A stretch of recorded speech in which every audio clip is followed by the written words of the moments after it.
Pressure sore are categorise, pressure sore को जो pressure सोर होते हैं, प्रेशर अल्सर जिसको कहते हैं, जिसको डेकुबाइटिस अल्सर के नाम से भी जाना जाता है, आप सबको याद होगा, डेकुबाइटिस अल्सर के नाम से भी इनको जाना जाता है। तो जनरली इनको किस कैटेगरी के अंदर आप शामिल करेंगे? अकॉर्डिंग टू ऑप्शन आपका आंसर होना चाहिए।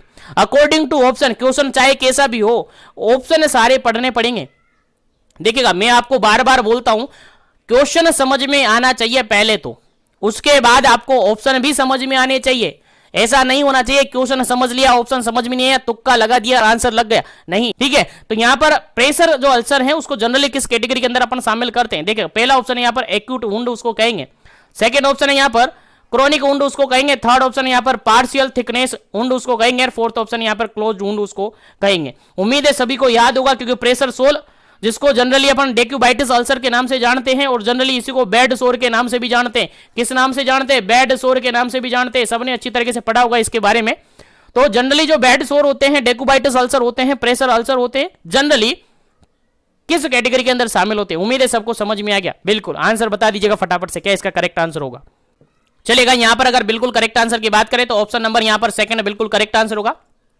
क्रोनिक वुंड के नाम से, क्रोनिक वुंड कैटेगरी में इसको माना जाता है। क्रोनिक क्यों माना जाता है? क्योंकि सर प्रेशर सोल होते हैं, प्रेशर सोल होते हैं, हाथों हाथ नहीं होते। प्रेशर सोल केवल मिनटों में नहीं होते, प्रेशर सोल के लिए टाइम घंटे चाहिए, दिन चाहिए, पूरे टाइम लग जाता है इसके अंदर, महीने भी लग जाते हैं काफी सारे।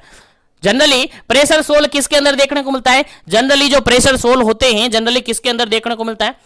जो बेड रिडन पेशेंट होते हैं ना, बेड रिडन पेशेंट जो बेड पर पड़े रहते हैं काफी टाइम तक, जो कि ओबेस पर्सन होते हैं, पैरालाइटिक पर्सन होते हैं, स्पाइनल कोड इंजरी वाले पर्सन होते हैं, उनके अंदर जनरली बेड सोर या प्रेशर सोल देखने को मिलते हैं। हर किसी के अंदर देखने को नहीं मिलता। ठीक है, तो जो बेड रिडन पेशेंट है जनरली उनके अंदर प्रेशर सोल देखने को मिलते हैं। और प्रेशर सोल क्यों होते हैं? क्योंकि सर जो पेशेंट है उनके जो बोनी प्रोमिनेंट है, जो उनकी बोनी प्रोमिनेंस जो प्रेशर है, उनका प्रेशर पड़ता है तो उनके बोनी प्रोमिनेंस से क्या हो जाता है? वहां के सर्कुलेशन बंद हो जाता है। मान के चलेगा कोई पर्सन लेटा हुआ है, मान के चले कोई पर्सन लेटा हुआ है, तो उसका जो सेक्रम पार्ट है,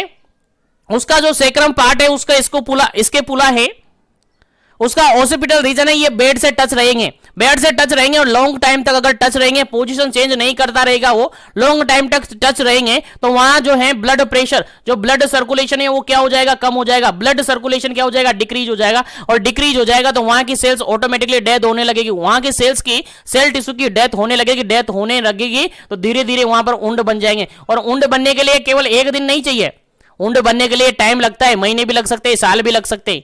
ठीक है, तो उंड एक दिन में नहीं बनता है, उंड हाथों हाथ नहीं बनेगा, उंड मिनटों घंटों में नहीं बनता। उंड को बनने के लिए दिन चाहिए, उंड को बनने के लिए महीने चाहिए।